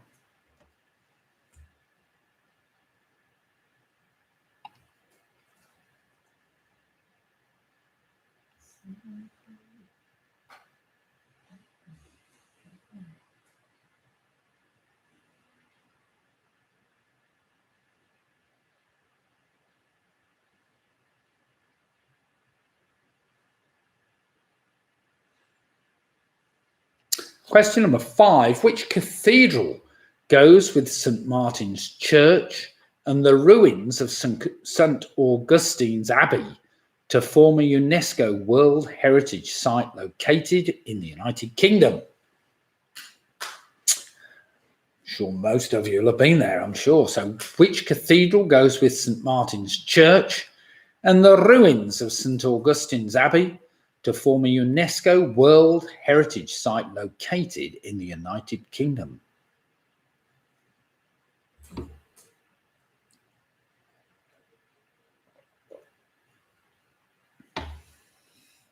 Well, it's still grey out there, although it's not gone completely dark yet. It's just a bit grey. Question number 6. Which capital city stands on the banks of the river Tigris?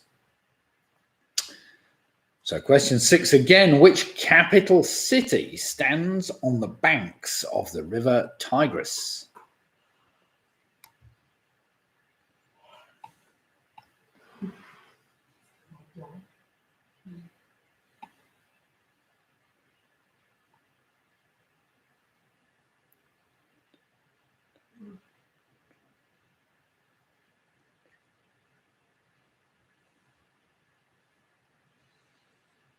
Question number 7 for you salty sea dogs that have been around the world a bit. Are the Tropic of Cancer and the Tropic of Capricorn lines of longitude or lines of latitude? So question number 7, are the Tropic of Cancer and the Tropic of Capricorn lines of longitude or lines of latitude?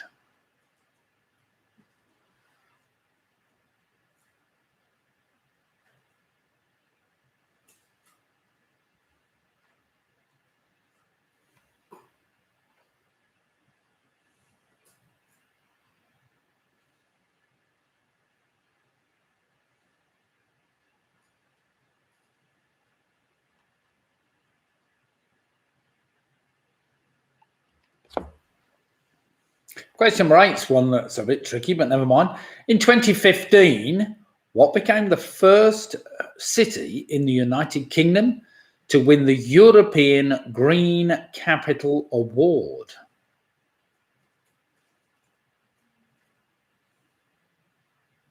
So question number 8 again. In 2015, what became the first city in the United Kingdom to win the European Green Capital Award? Not that I expect we'll win any more of those from the European Union, but never mind.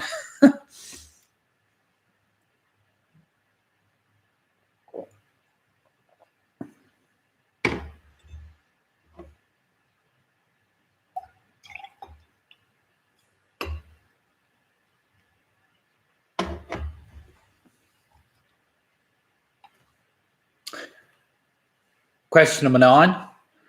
The Gulf of Finland, the Gulf of Bothnia, and the Gulf of Riga are all parts of which sea?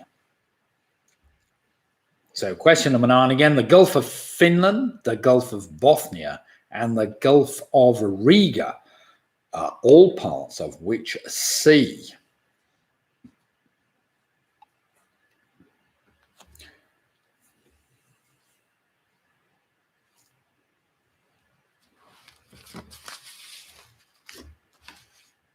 Now, it's a very close fought competition tonight. We've got a lot of teams vying, so let's see how many points you can get in this round.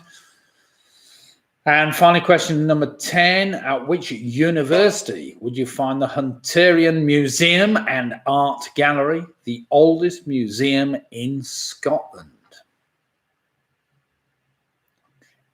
I think it's actually the Hunterian. So at which university would you find the Hunterian Museum and Art Gallery, the oldest museum in Scotland? And there we have it, 10 kind of general knowledge questions on something to do with geography or general knowledge or history or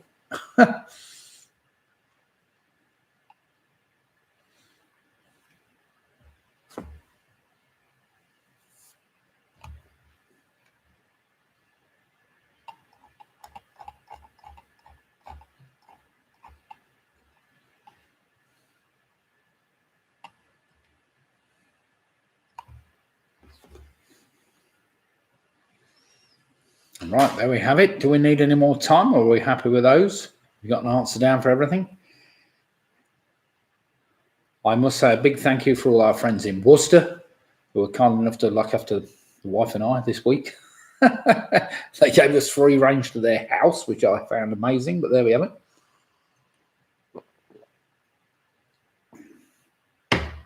Look on the bright side, Russ, I didn't drink all your beer, just a bit of it.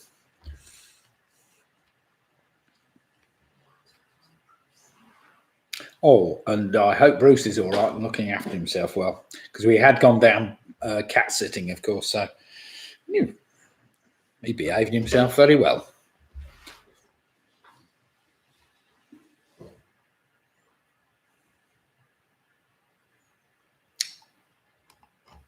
Okay then, everybody, I think we've probably had enough time on that. So let's go through the geography round and see how I've all fared after that tricky round on geography.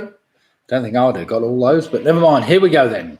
Number one, the name of the twin skyscrapers. They were better known as the Petronas Towers. The Petronas Towers. Number two, John Wayne Airport, of course, is in California. So well done if you got that. Number three, the only country in the world with a name ending in Stan that isn't landlocked is Pakistan. Oh my God, Carol's just saying my friends in the Czech Republic live 7 miles from the tornado. Diane's just pointing out there are 3 Stan countries that are not landlocked.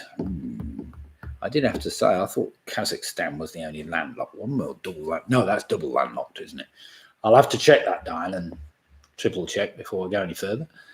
Number 4, what's the name of the non-profitable international medical organisation? That was Médecins Sans Frontières, or Doctors Without Borders. Well done if you got that. Médecins Sans Frontières.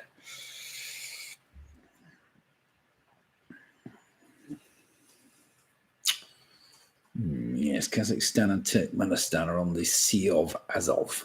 Yes. Okay. Wait a minute. Question number 5. Which cathedral goes with St. Martin's Church and the ruins of St. Augustine's Abbey to form a UNESCO World Heritage Site? That's Canterbury Cathedral. Number 6. Which capital city stands on the bank of the River Tigris? That's Baghdad, of course. Number 7. Are the Tropic of Cancer and Tropic of Capricorn lines of longitude or latitude? They are lines of latitude. Number 8, in 2015, what became the first city in the United Kingdom to win the European Green Capital Award? That was Bristol. Well done if you got Bristol. That was a tricky one. Number 9, the Gulf of Finland, the Gulf of Bothnia, and the Gulf of Riga are all parts of which sea? That's the Baltic. And finally, question number 10, at which university would you find the Hunterian Museum and Art Gallery, the oldest museum in Scotland? That's the University of Glasgow. So just give me a second, Diane. I am going to just have a quick look at what is defined as a landlocked country. I presume it means defined by land, even if it's got, I don't know, even if it borders a lake or something. Let me just have a quick look for you and see whether it comes up with anything exciting about that.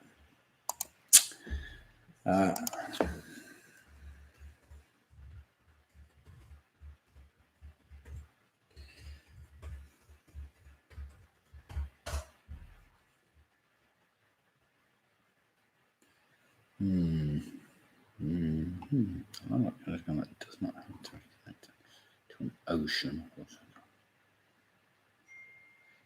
Endorheic basins. What the hell's an endorheic basin? Oh dear. Oh dear. Bit confusing. Yeah, a little bit confusing. Anyway, right, we've got some scores coming in. So it appears Mick Roberts, well done, Mick, on 49 points.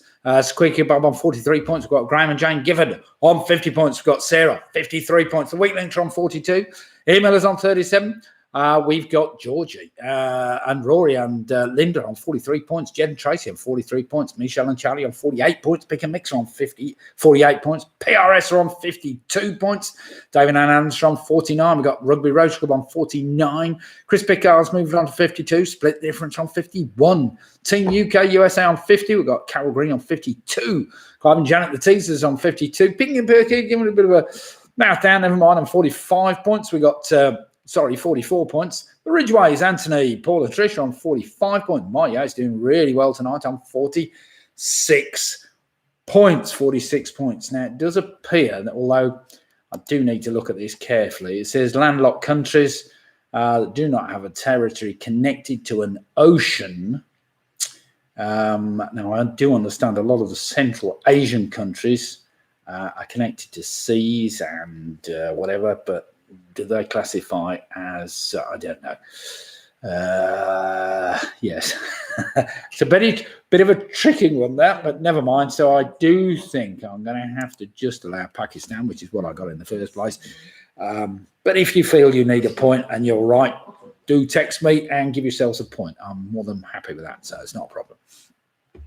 Right then, it's Penny Graham saying 36, Home Alone 6. Oh dear. We're really terrible at geography.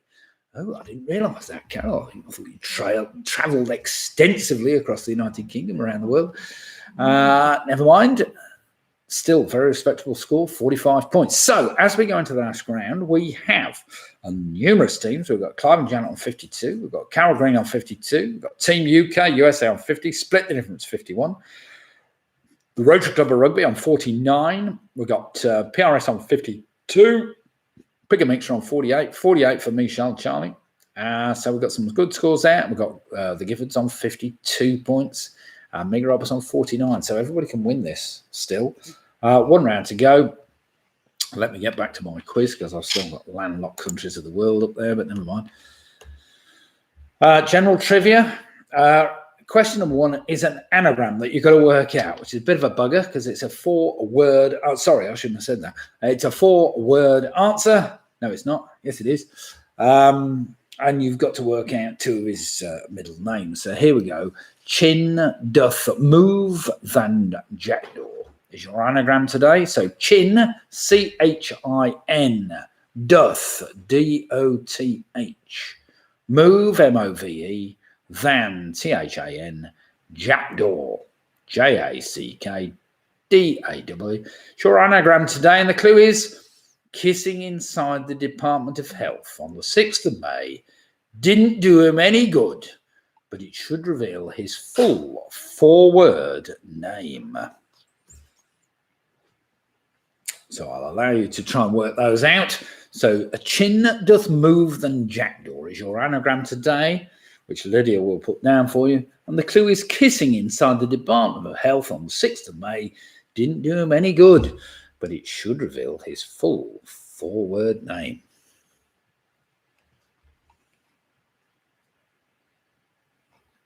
I expect he could blame lockdown for it, really, couldn't he? Perhaps he hasn't been. Oh, dear God. Government affairs have been banned for 12 months. Or should we say 18 months or whatever? Should have been an edict from Boris, shouldn't it? No government affairs in the next 18 months under any circumstances. Yeah, I can see that happening. So it's 4-word name. I think you know 2 of them. Let's see whether you can be clever enough to work out the other 2. So chin doth move than jackdaw is your anagram today. And the clue is kissing inside the Department of Health on the 6th of May didn't do him any good, but it should reveal his full 4-word name.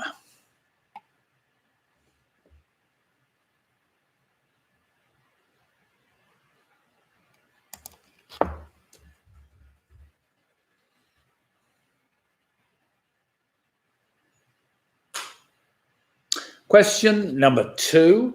In the legal world, what is canon law principally concerned with?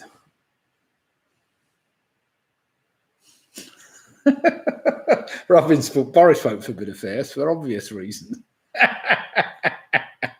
Carol's put politicians can't keep it in their trousers.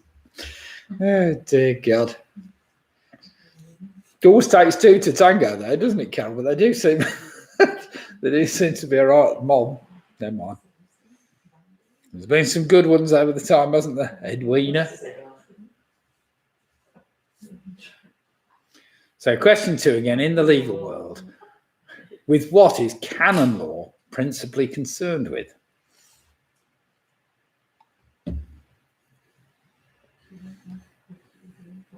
Question number 3, if they didn't like geography, let's hope they like music questions. Carol, come on.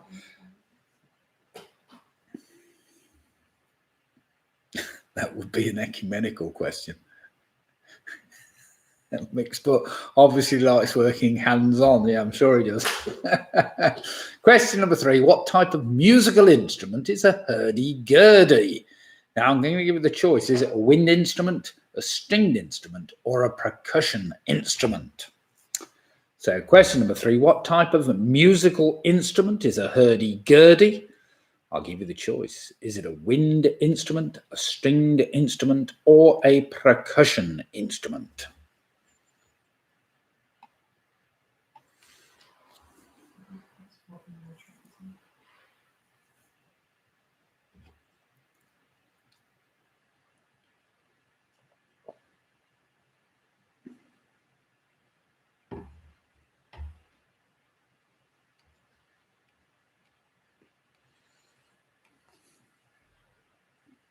Question number 4 is another multiple choice question. I know the Rugby Roach Club loves these. Dating from the Summer Olympic Games in Athens in 1896, what was the longest distance event in Olympic history? I'll give you the choice. Was it a cycling event, a walking event, or an orienteering event? So it's a long time ago, this one. So dating from the Summer Olympic Games in Athens in 1896, what was the longest distance event in Olympic history? I'll give you the choice. Was it a cycling event, a walking event, or an orienteering event?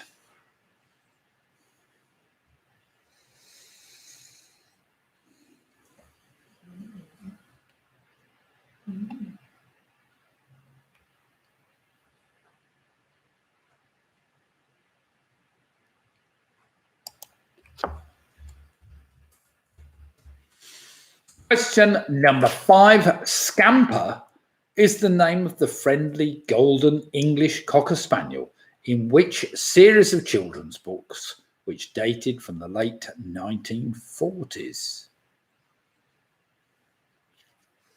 So question number 5. Scamper is the name of the friendly golden English Cocker Spaniel in which series of children's books which dated from the late 1940s?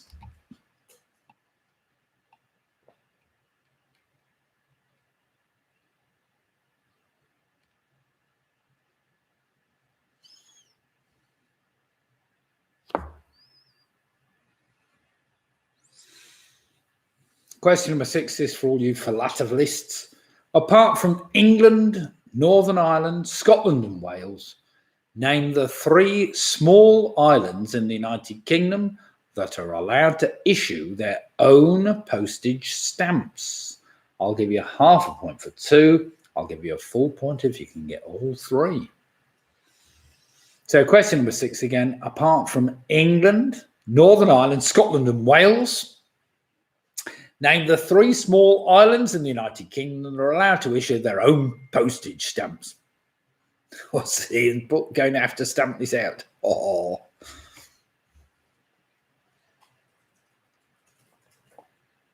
How are the hedgehogs doing, Ian? Are they still coming into the garden at night? Still going out and feeding them? It must be about hog time by now, I would have thought. Or have they had their hoglets?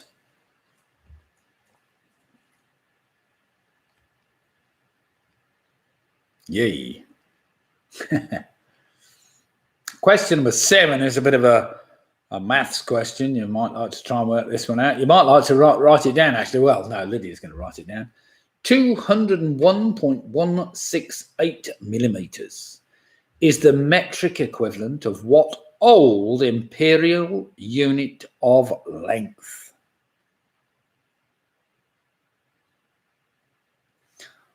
I'll leave that one for James to work out, because he knows all about these. So 201.168 millimeters is the metric equivalent of what old imperial unit of length?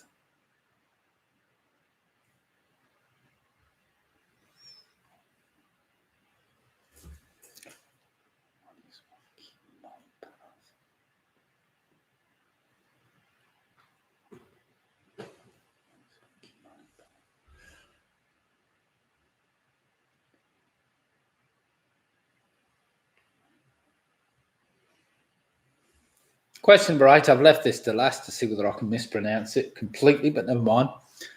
Honi soit qui mal y pense, evil to him who evil thinks, is the motto of which English order of knighthood, which was founded by King Edward III in the April of 1348.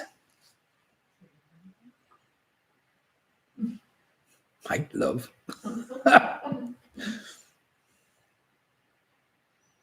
So question number 8 again. Honi soit qui mal y pense, evil to him who evil thinks, is the motto of which English order of knighthood, which was founded by King Edward III in April 1348.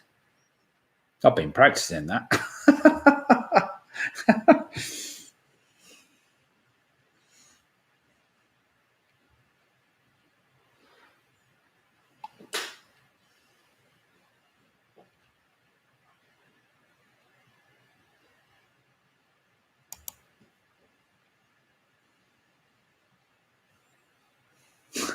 Oh, I see, mate. Love, that's how they make hoglets.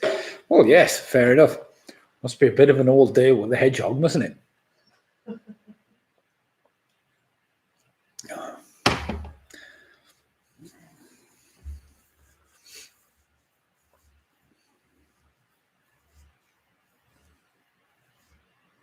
I wonder whether they lower their defences, Ian. I expect they must do. Right then, question number 9. In which decade was New York's iconic Empire State Building finally completed?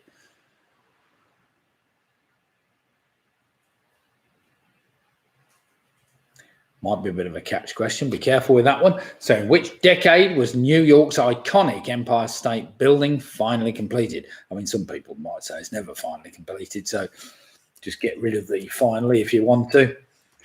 So in which decade New York's iconic Empire State Building completed? That's all I need to know.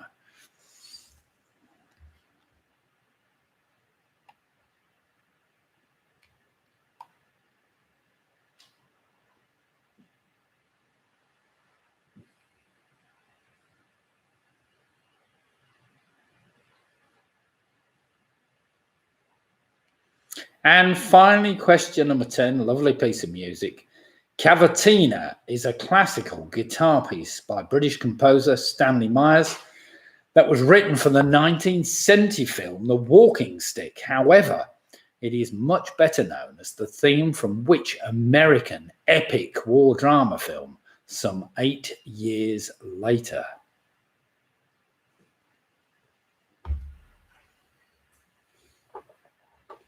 I think it's a film everybody's going to watch once, that one. So Cavatina is a classical guitar piece by British composer Stanley Myers that was written for the 1970 film The Walking Stick. However, it is much better known as the theme from which American epic war drama film some 8 years later? Well done if you got that one. Right then, everybody, I will just give you a minute to sort that one out. Get your answers down.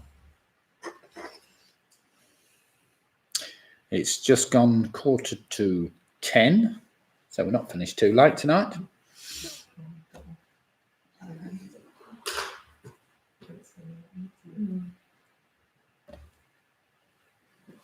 As I say, on a Sunday night when we start in August, I may well try and start the quiz a little bit earlier. I used to start at 8:30, but I think we're going to try and start about 8:15. Or maybe even 8 o'clock. I haven't really thought yet, but about certainly 8:15 will be fine. I mean, we're not all going to bed at midnight and past. Right, there we have it. The end of that round. Do we need any more time, or they're just general trivia questions, really? I expect the anagram's a bit tricky to work out, but never mind. Just got to see what words you can get out of that, I suppose.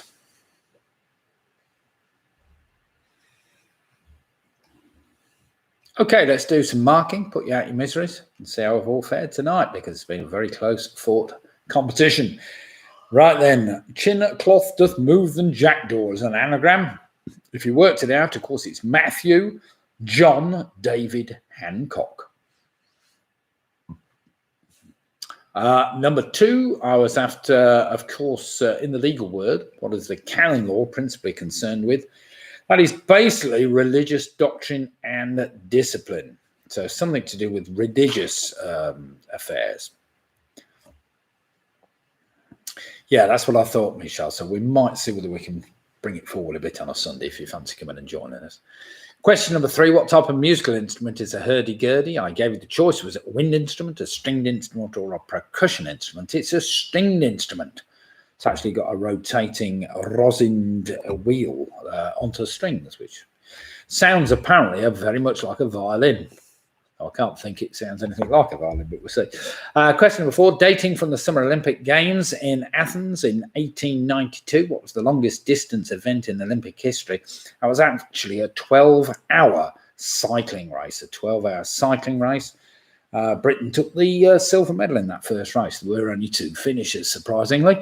Number 5, Scamper, appeared in The Secret 7, one of Enid Blyton's series of books. Number 6, I will give you a half point if you got 2. If you can get all 3, you get a whole point.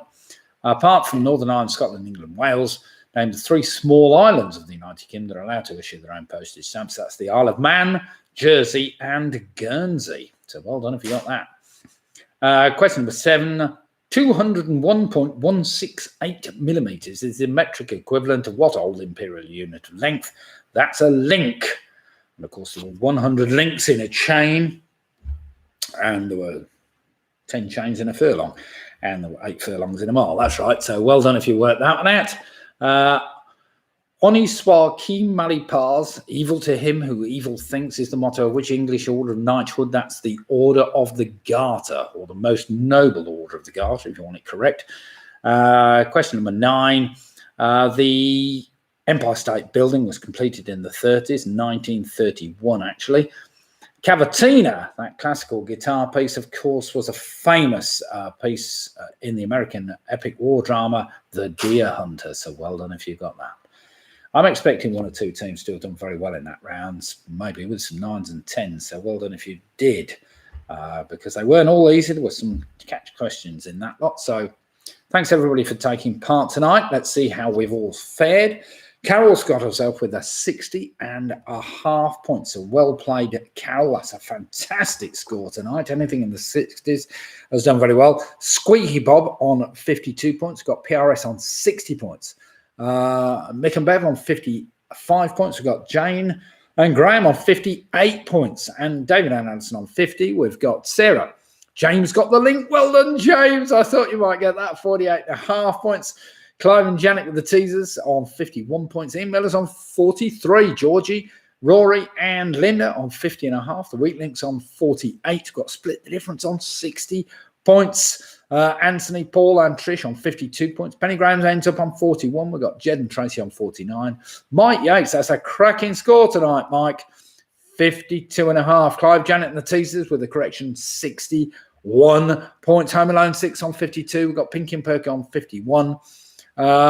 Michelle saying, oh, tricky last round, 53.5. So well played, Michelle. Now then, with those scores in, we've still got 1 or 2 more to come in. Do get your scores in, and we'll see how I've done. Pick a Mix on 53 points. Well done, Pick a Mix. Who haven't I mentioned that were there or thereabouts? Rugby Rotary Club, Chris Pickard, 50 points. Rotary Club of Rugby, 55 points. Well, it's been a fantastic competition tonight. Team UK USA, 56 points. Dropped a few, but still not too bad. No, that's a fantastic score again. Lisa, well played you. Right, it does appear that we have an outright winner with, was it the Teasers? They corrected their score from 51 to 61, which is fair enough. Clearly they weren't counting, so perhaps we could dock them half a point for that. No, we can't. So congratulations to Clive and Janet and the Teasers with 61 points. That's a hell of a score, and well played you. In second place, just a half a point, we had Carol Green on 60.5 points. So hotly pursued by Split the Difference on 60, PRS on 60 points. Do we have anybody else on 60 points? It's just got off my screen with everybody, but never mind. Anyway, anybody up there or thereabouts, well done. And if I haven't mentioned, I'm very sorry because my screen keeps going up and down as I'm trying to read who's done very well. But congratulations, everybody anywhere in the 50s to 60s. Brilliant tonight. Thank you very much for taking part. Look forward to seeing you on Wednesday night if you're not doing anything, and if not, next Sunday for next Sunday night quiz again. So good night, everybody, and stay in touch. If you want to know anything about the quizzes in the pubs, just text me or email me if you've got my email address or text address. You can find my page on Facebook, which of course is nicks+pub+quiz on Facebook. You'll find that. That's of course if you live in or around Rugby. So thanks everybody for tonight. Look forward to seeing you again next week, and cheerio for now. I'm signing off. So good night. There we go.